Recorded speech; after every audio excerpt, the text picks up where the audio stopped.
નમસ્કાર દર્શક મિત્રો, બોડેલી નંબર 1 ન્યૂઝ ચેનલમાં આપનું સ્વાગત છે। હવે જોઈએ આજના તાજા સમાચાર। Narmada breaking news. સરદાર સરોવર નર્મદા ડેમની સપાટી વધુ, ઉપરવાસમાંથી પાણીની આવક માંગ થયો વધારો। નર્મદા ડેમની સપાટી માંગ 24 કલાકમાં 2 સેન્ટીમીટરનો વધારો।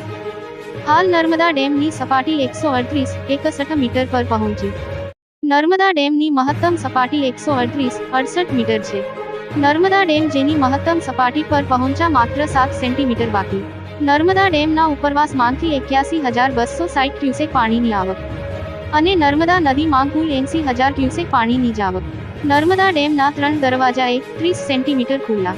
નર્મદા ભરૂચ અને વડોદરાના 42 કાંઠા વિસ્તારમાં આવતા ગામો એલર્ટ પર। નર્મદા ડેમ 99.68% ભરાયો। આજે નર્મદા ડેમ મહત્તમ સપાટી બતાવશે એવી સંભાવના। બપોરે 12 કલાક બાદ મુખ્યમંત્રી ભૂપેન્દ્ર પટેલ નર્મદાના વધામણા કરવા આવી શકે છે।